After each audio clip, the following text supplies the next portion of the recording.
आज आपण ज्वारीची भाकर बघणार आहोत। तर ज्वारीच्या भाकरीसाठी आपण ज्वारीचं पीठ घेणार आहोत, पाणी, बस।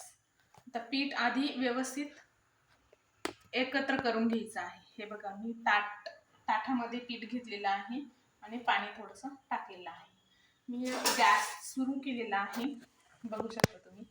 गॅस सुरू केलेला आहे, लोखंडाचा तवा ठेवलेला आहे। तवा चांगला गरम झालेला असेल तर भाकर छान होते। तर आपण आता हे ज्वारीचं पीठ घेतलेलं आहे ते चांगलं असं मळून घेणार आहोत, एकजीव करून घ्यायचं आहे ते।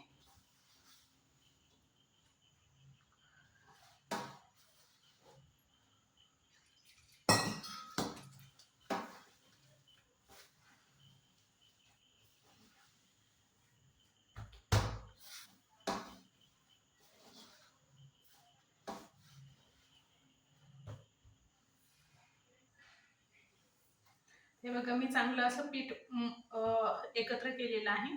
पाण्याने पीठ मिक्स करून मळून घेतलेलं आहे। त्यानंतर खाली असं थोडंसं कोरडं पीठ टाकायचं आहे आणि हे जेव्हा पीठ मळून झालं, जेवढी भाकर करायची असेल तेवढं पीठ घ्यायचंय। मी 2 भाकरीचं फक्त पीठ मळलेलं होतं। आपण जेव्हा ज्वारीची, बाजरीची, नागलीची कोणत्याही भाकरी करतो ना, तेव्हा 1 किंवा 2च भाकरीचं पीठ पाण्यामध्ये आधी मळून घ्यायचं आहे। खाली पीठ टाकायचं, ते चांगलं मळून झाल्यानंतर खाली पीठ टाकायचं आणि मग आपली भाकर अशी करायची आहे।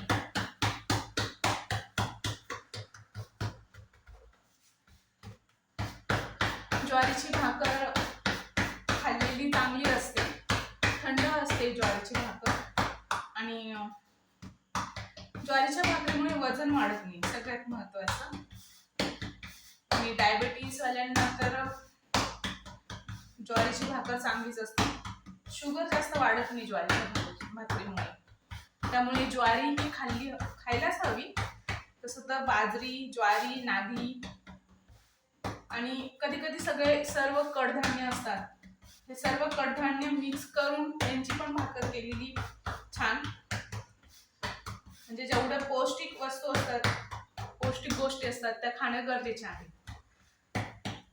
तर बघा, सुंदर अशी गोल भाकर झालेली आहे। तर तवा छान गरम झालेला आहे। तवा नेहमीच गरम केलेलाच असायला हवा, म्हणजे तवा गरम असेल तर भाकर छान शेकली जाते, वातड होत नाही ती भाकर।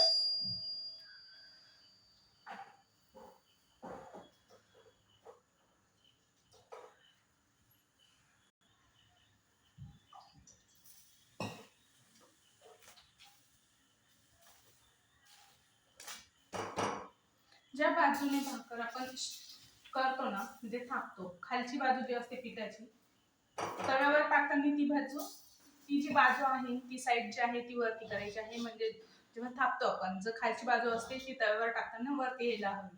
आणि लगेच असं टाकल्यानंतर 1-2 मिनिटातच लगेच पाणी लावून घ्यायचं आहे भाकरीला। आणि जास्त वेळ न ठेवता लगेच ती करायची आहे। हे बघा, एका साईडने आधी अशी छान शेकून घ्यायची आहे, म्हणजे पूर्णपणे ती व्यवस्थित भाजली गेली पाहिजे, म्हणजे शेकली गेली पाहिजे व्यवस्थित ती। त्यानंतर दुसऱ्या साईडने घ्यायची आहे।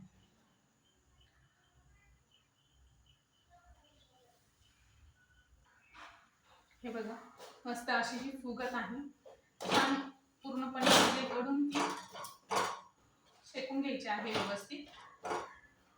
कच्ची राहायला नको, उलट ती भाजली, थोडीशी करपली तरी काही प्रॉब्लेम नाहीये, पण मग कच्ची नको। आणि ती जेव्हा व्यवस्थित शेकली जाते, भाजली जाते, तेव्हा छान। हे बघा, आपली मस्त गरम गरम ज्वारीची भाकर तयार आहे। नक्कीच करून बघा, छान असते ज्वारीची भाकर। नक्कीच तुम्ही ज्वारीची भाकर कराल आणि खाल। Okay, bye.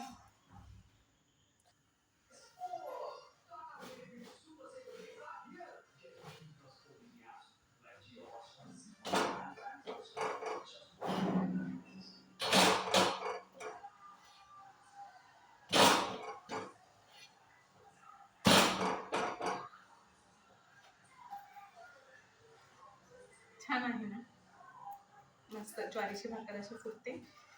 आणि मस्त असं पापड येतं तिला. ओके.